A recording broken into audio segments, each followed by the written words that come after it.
Brought to you by Penguin.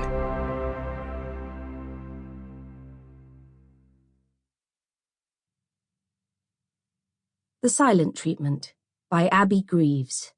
Read by Adrian Rawlins, Olivia Darnley, and Alison Dowling. Prologue.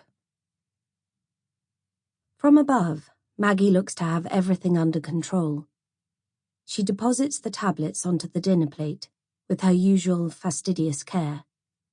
If anything, she moves through the motions of breaking the coated capsules free from the foil with even greater precision than usual, taping the blister slowly so as to enjoy the sharp clanging sound that announces each one hitting the ceramic. Anything to break the silence.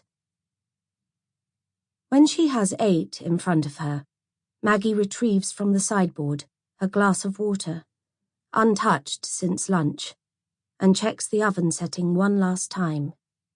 Chicken pie, ready-made, so it will be 25 minutes. Plenty of time to finish up here.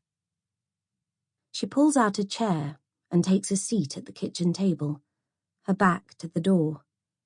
There is a sheaf of bills in front of her, all settled, but spilling over untidily.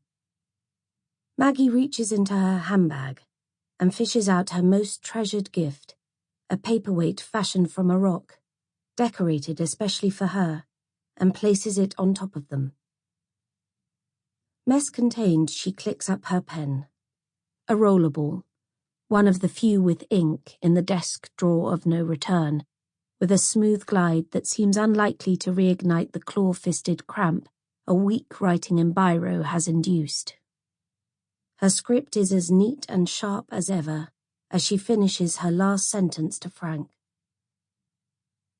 If there is any fragment of doubt in her mind, there are few visible signs.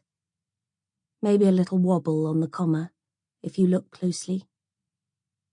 Maggie shuts the red leather planner, and without further ado, she gathers the pills in her hand, drops them on her tongue, and takes a small sip of the water, casting her head back in the extravagant swallowing gesture she developed in her teenage years and has never quite outgrown in the half-century since.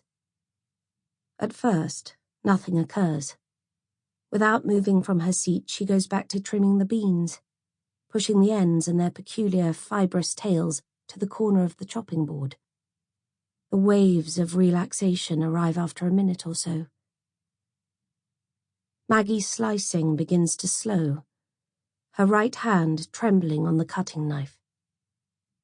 Just seconds later, she slumps forward. Fortunately, it is far too swift to process, her head suddenly dropping in the way it always would during the French film marathons Frank lined up for wet Sunday afternoons. It is a shame he is not there to cushion the fall this time.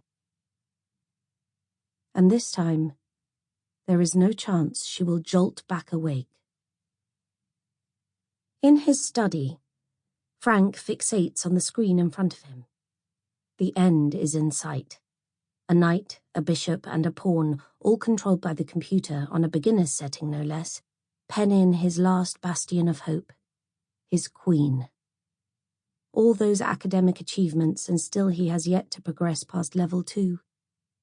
It gives a whole new resonance to his most favourite of phrases. Persistence is key. In the past, when Maggie called him for supper, he would be so engrossed in his strategy that he couldn't register the sound of her voice, let alone shut down his game. Once she had plated up, Maggie would come and retrieve him herself, resting her hands on his shoulders and stroking between the blades with her thumbs until the checkmate screen inevitably appeared. Next time, she would say, to buoy Frank back up. The algorithms might be stacked against him, but Maggie could never stand to see him disappointed. Today, however, there is nothing quite so kind to rouse him. When the fire alarm cuts through his consciousness, his surprise is more that it still works than that it has gone off. Maggie has never been a very attentive cook, though at least it means they don't have to go through the ceremony of testing the smoke detector battery with a broom handle.